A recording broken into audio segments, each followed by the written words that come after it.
emotional ko kasi sobrang dami kong pinagdaanan eh. Years in the making to get at this point.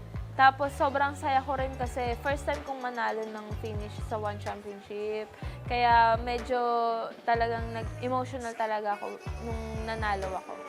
Denise Sabuaga! After I graduated in college, I decided to work in government, and then after that, nag-work din ako sa non-organization. And after that, during work, medyo naano ako na parang nangangati ako na parang gusto ko mag-training, gusto ko mag-workout. So, I decided na mag-resign sa work, and doon na kasi dumating yung mga opportunities ko bilang MMA fighter na may mga callings na ako from international event. So, I decided to resign sa work ko and pursue MMA. Actually, I think frustration is very normal sa MMA fighters eh. Hindi siya mawawala eh.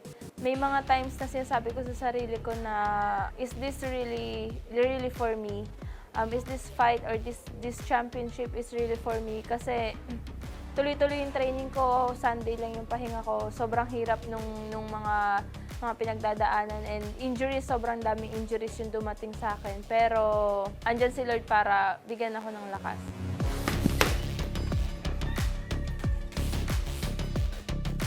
Yung unang postponement, yung mga unang cancel, medyo okay pa sa akin. Pero yung mga pangalawa, pangatlo na parang medyo masakit na siya. Tapos parang medyo nadi-disappoint na rin ako. Pero yun yung ginawa kong kalakasan para mas ma-motivate pa. Sinabi ko sa sarili ko, siguro ito yung way para mas mag-develop pa ako sa kung anong skills and weaknesses na kailangan ko.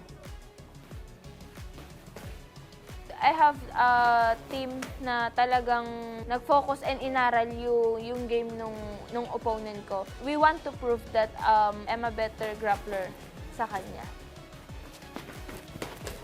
Actually, first round pa lang, sinabi na ni Fritz na kayang-kaya ko eh. Tiwala lang ako sa training namin. Alam mo yung kapag nagpunta ka sa loob ng ring, na preparado ka, lahat ng maliliit na details talagang inaral ng mga coaches ko.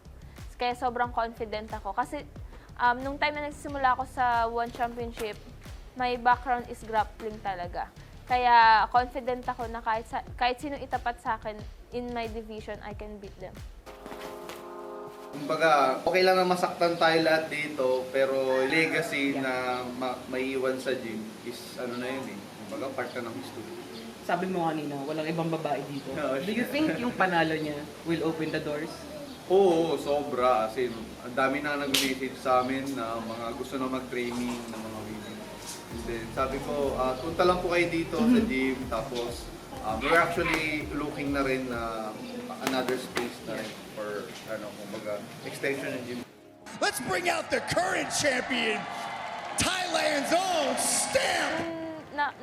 Nakita ko sa cage, parang mas na-excite ako. Nalabanan siya. Parang sabi ko, hindi ako dito magtatapos. Ito pa lang yung simula.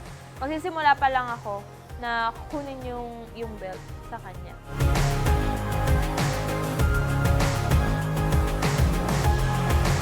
My next plan is to get unification match with Stamp Vertex. This match will make my country proud.